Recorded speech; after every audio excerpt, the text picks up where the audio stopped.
irei passar a oportunidade para o nosso evangelista, Wellington, que estará aqui trazendo, aleluia, uma palavra de Deus para mim e para você. E com ele assim está a oportunidade. Tens tu lido a história da dura cruz, na qual Jesus morreu. Foi por mim, foi por ti que morreu Jesus, manando sangue seu. Jesus padeceu na cruz por mim. Jesus padeceu na cruz. O grande amor do Salvador, morrendo na cruz por ti. Glória a Deus. Nessa noite eu creio tão somente mais um trabalho abençoado. Fico feliz de estar compartilhando aqui do trabalho do Reino de Deus com os irmãos presentes, o irmão Carlinho, nosso irmão Wellington Vitor, meu xará, nosso irmão Francisco, nosso irmão Edgar. Estamos juntos aqui num só propósito: combater contra as trevas, fazer a obra do Reino de Deus, para levar salvação aos que estão perdidos, para levar a esperança de descanso aos que estão cansados e para levar a verdade que liberta aos que estão presos, escravizados na mentira do diabo. Então que nesta noite, nosso irmão Wellington Vitor cantou um hino muito bonito, a letra dele, que fala muito a realidade da vinda de Cristo. Ele veio como menino, teve uma profissão secular, como todos os homens têm, foi carpinteiro, e a partir daí, ele viveu a sua vida normal, até chegar o tempo dele cumprir o seu ministério. Até então, Jesus era um cidadão normal, como qualquer outro. Até então, ninguém poderia ver nada em Jesus, porque ele estava ali, cumprindo sua função social, como todos os homens, como todas as crianças, adolescentes. Mas a partir do momento que Jesus começa a cumprir o seu ministério, há uma grande movimentação lá naquelas terras de Israel. Surge agora a manifestação do poder de Deus na terra em favor da humanidade.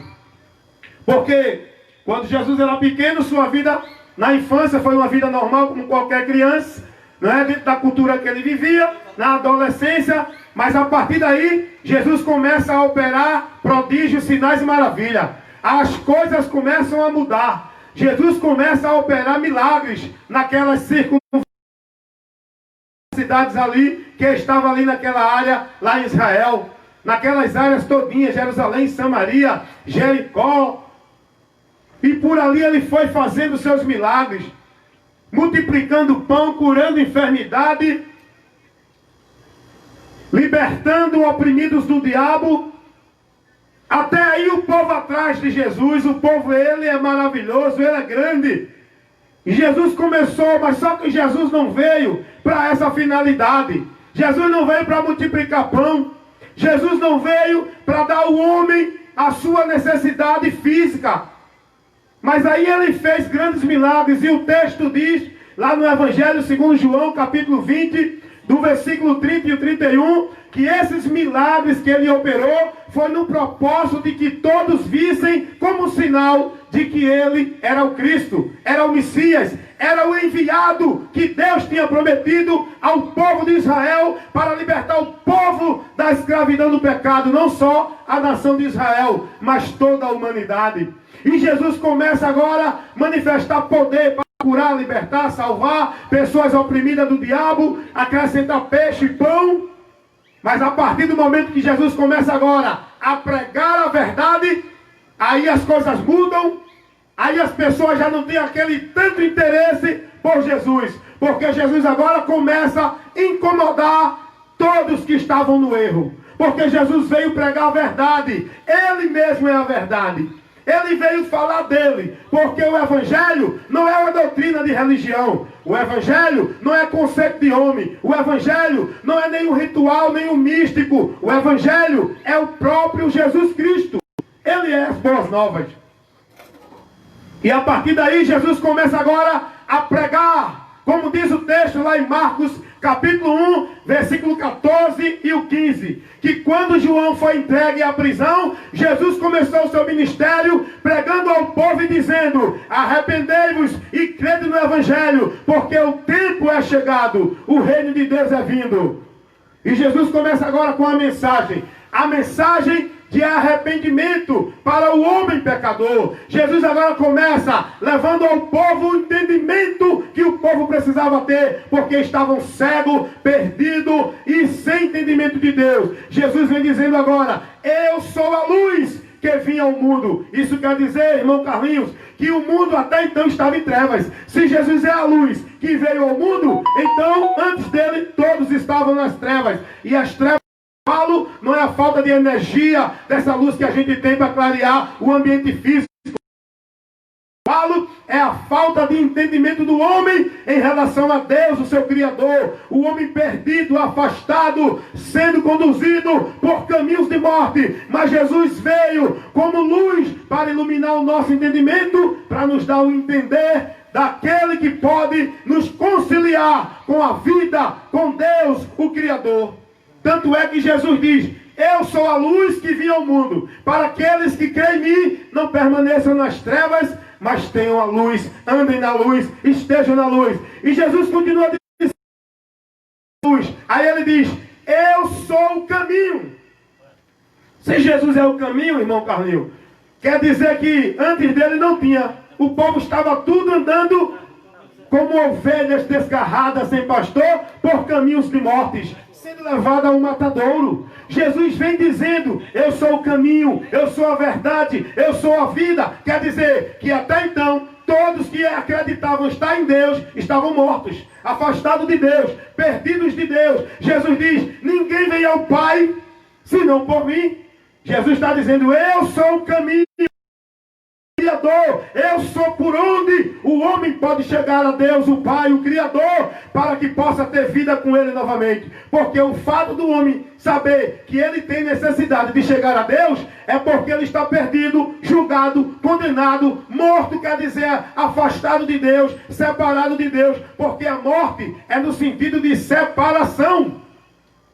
O homem está afastado de Deus, separado de Deus. Enquanto viver nessa matéria aqui, ele pode desfrutar desse mundo. Mas quando partir daqui, ele está condenado a ir para o juízo. E o juízo é para a condenação, como está escrito em Romanos 5,18. O juízo não é para você ter uma segunda chance. O juízo não é para você saber, ou eu saber, se você é salvo ou perdido. A salvação, ela é adquirida aqui, em aquele que crê será salvo. Quem não crê será condenado. Jesus diz: quem crê em mim. Jesus, ele não há nenhum conceito religioso de igreja, ou de religião, ou de ideologia, ou de conceitos de fé. Jesus, ele nunca mandou ninguém a se dirigir a nenhum lugar físico ou místico, ou buscar nenhum ritual a fazer. Jesus veio orientar o povo: vinde a mim. Vinde a mim. Não deve ter nenhum intermediário entre você e Jesus. Você precisa de Jesus, que Ele é o intermediário para levar você a Deus. Agora, para você chegar a Jesus, você não precisa de intermediário. Ele já fez o convite geral para a humanidade: vinde a mim.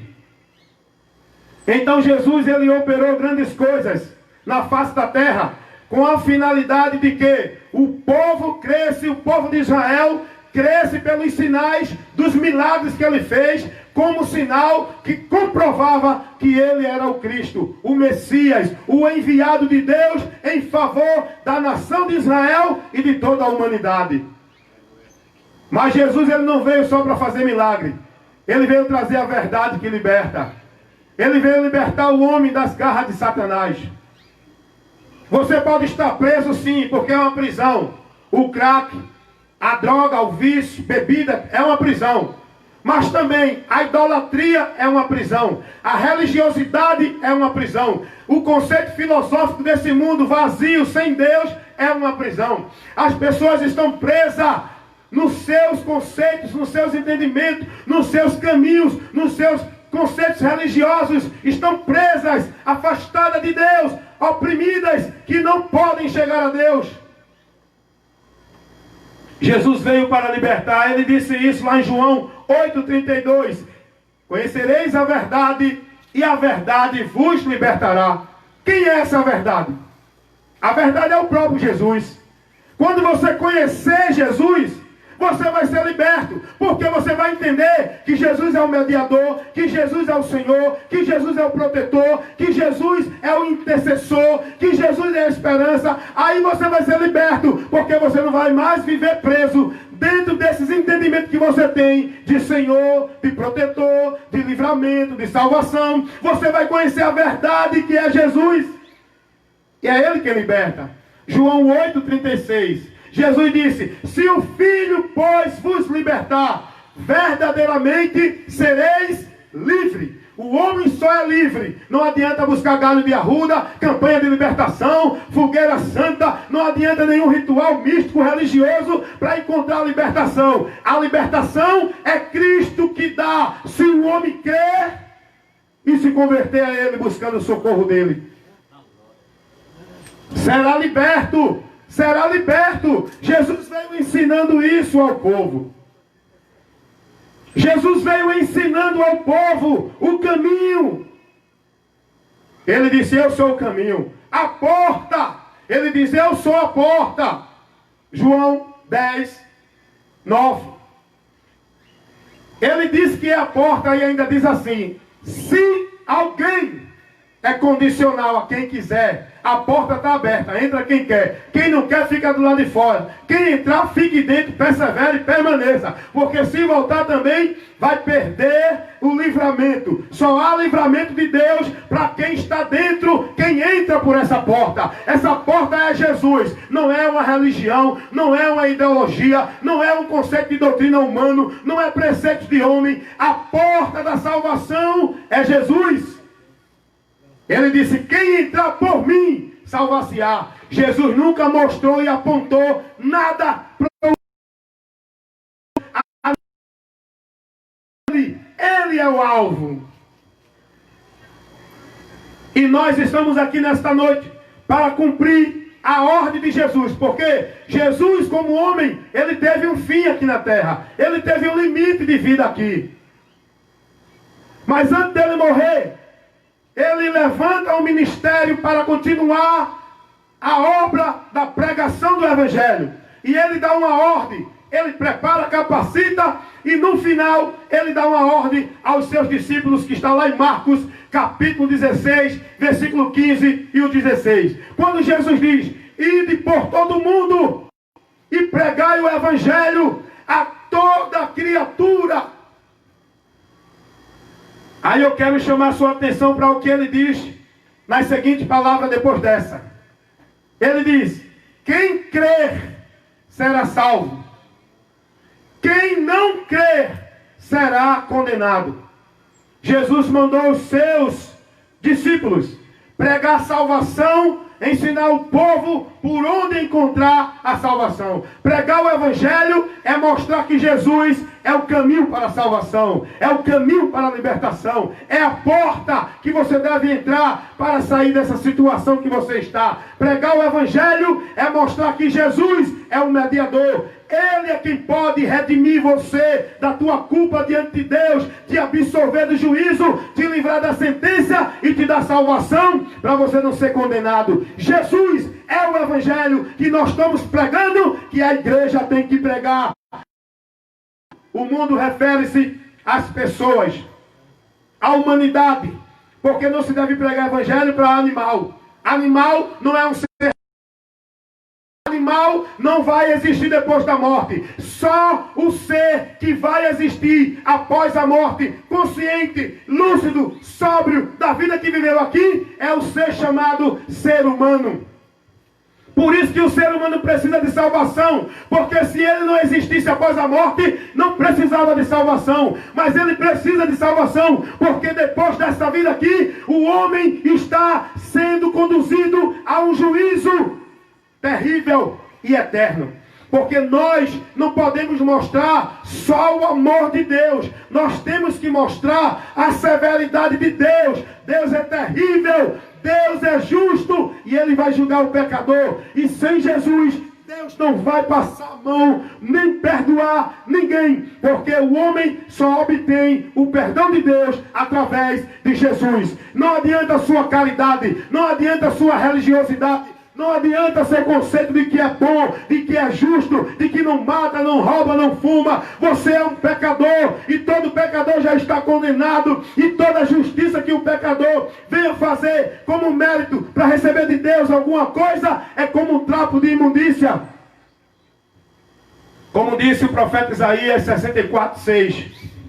Não adianta o homem pensar que por isso vai ser salvo. Se ele não buscar o socorro do Senhor, ele está perdido. Foi o que Jesus disse lá em João 3,18. Quem crê em mim será salvo. Quem não crê já está condenado. A condenação é um fato real, um perigo eminente que a tua alma está correndo. E o propósito de se pregar o Evangelho é anunciar a salvação da tua alma. Salvação da tua alma. Porque você pode até estar pensando que é só viver e acabou, curtir, não se preocupa com a eternidade, mas ela vai chegar a qualquer momento na tua vida e depois será tarde demais. Busca hoje o perdão do Senhor para te salvar enquanto tu pode achar.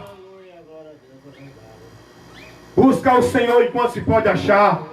Entrar pela porta enquanto ela está aberta. A questão de você crer em Jesus não é você sair de uma religião e entrar em outra. Não é você se engrandecer da sua religião. Não é você querer ser melhor do que ninguém. A questão de você crer em Jesus é o que Pedro disse na sua primeira carta, capítulo 1, versículo 9. Que alcançando o fim da nossa fé em Jesus, a salvação da nossa alma é a salvação. O objetivo máximo para você crer em Jesus é a necessidade que a tua alma tem de salvação. E só Jesus é quem pode suprir esta necessidade que há na tua alma. Amigo ouvinte dessa comunidade do Bode, amigo ouvinte do Face, receba essa orientação. Desperta enquanto é tempo. Usa a tua inteligência. Raciocina, analisa e vê todo o tempo de vida que tu tem vivido. E Deus tem falado contigo constantemente. Não se apoia numa religião. Não se apoia no teu ato de justiça, de bondade, de caridade. Isso não pode te salvar, nem te tirar da condição que tu estás. Romanos capítulo 5, versículo 12. Por um homem entrou o pecado no mundo. Pelo pecado a morte. A morte aí fala de separação. E a morte passou a todos os homens. Porque todos, sem exceção, além de Jesus, nenhum outro é isento de pecado. Seja qualquer personagem bíblico. Maria, Pedro, João, Davi, Isaac, Abraão, Jacó. Nenhum desses homens era digno de oferecer a sua vida em sacrifício pelo teu pecado. Porque se assim fora, Jesus não precisava ter vindo. Porque todos pecaram em Adão. Adão é o pai dos pecadores e Eva. Não é Maria, não. A mãe dos pecadores é Eva. Porque todos são pecadores por ele. Todos estão em condenação por ele. Porque todos têm a natureza pecaminosa. Mas como também por um só homem vem a graça de Deus para todos os homens. Por um só homem vem a justiça de Deus para todos os homens. Esse homem chamado Jesus, para que todos sejam justificados por Ele, porque Ele é o sacrifício substituto. O castigo que nos traz a paz estava sobre Ele, e pelas suas pisaduras fomos sarados. Como diz o profeta Isaías, há mais de 500 anos antes de Cristo, já estava pelo Espírito Santo profetizando esse ato de amor, de graça, de misericórdia de Deus, através da morte de Jesus. 53:4, Isaías. E que nesta noite você entenda o trabalho que se faz aqui. O objetivo principal é levar para você a verdade que liberta. Tem muita gente preso, aprisionado, escravizado dentro dos seus conceitos religiosos.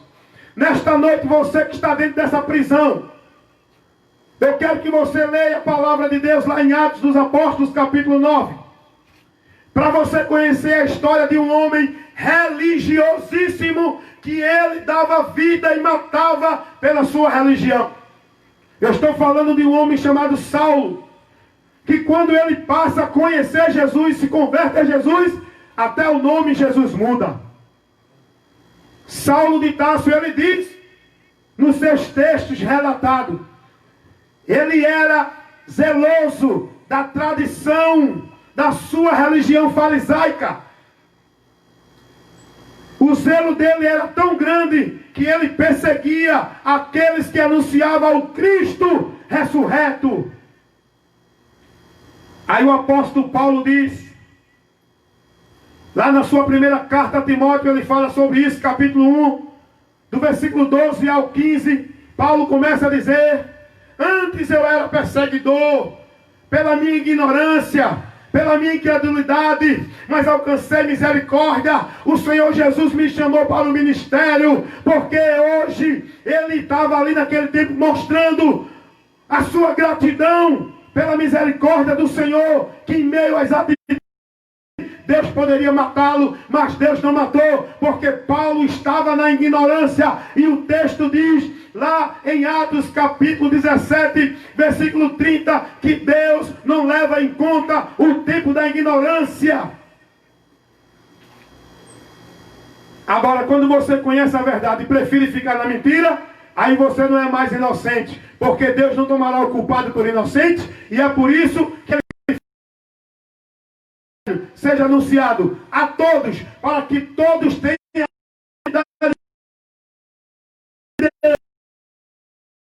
tomado por inocente, porque todas as suas escolhas que fizeram em vidas. Aí Paulo diz no versículo 16 da sua primeira carta a Timóteo, capítulo 1, palavra digna e fiel é essa de toda aceitação, de que Jesus Cristo veio ao mundo para salvar os pecadores. Aí Paulo diz, dos quais eu sou o principal. Nesta noite eu quero comunicar essa verdade do Evangelho. Jesus Cristo veio ao mundo para salvar você e a mim. A tua alma e a minha correm perigo. Do que adianta ganhar o mundo inteiro e perder a sua alma? Do que adianta viver esse frozor, regalados, folgados, curtindo esses prazeres da vida, com a tua alma em perigo, em condenação? Quem tem ouvido para ouvir, ouça. Quem ouvir, que ouça. Bem-aventurados que ouvem e praticam a palavra de Deus. Praticar a palavra de Deus não é ficar preso em doutrina de religião. Praticar a palavra de Deus é colocar a tua vida, na tua crença, nas tuas atitudes, no teu intelecto, na tua filosofia, no teu viver, o que a palavra ensina, o que a palavra mostra, o que a palavra te orienta a viver, a pensar, a defender, a raciocinar, a entender e a crer. Crer no que diz a palavra. Jesus está voltando. Arrependei-vos e convertei-vos. O juízo de Deus é vindo, mas que nesta noite dê ouvido à palavra de Deus, porque Jesus Cristo veio ao mundo para salvar os pecadores e libertar as vossas almas do juízo que está por vir. Pode estar demorando. Quando chegar, não vai tardar, porque Deus tem determinado o tempo para tudo. E se o tempo de Deus aproveitar a oportunidade, chegar e você continue nos abençoando em nome de Jesus. Aleluia. Pois essa palavra é verdadeira, por isso espera a vida inteira. Não vos conformei com esta era, por isso espera, em Deus espera. Aleluia, que nesta noite você possa esperar no Senhor Jesus Cristo. Louvamos a Deus, amados, por essa gloriosa palavra, por essa mensagem que o nosso evangelista Wellington Ramos nos trouxe nesta noite. Esta palavra que você nesta noite possa guardar em teu coração. Que nesta noite você, aleluia, possa refletir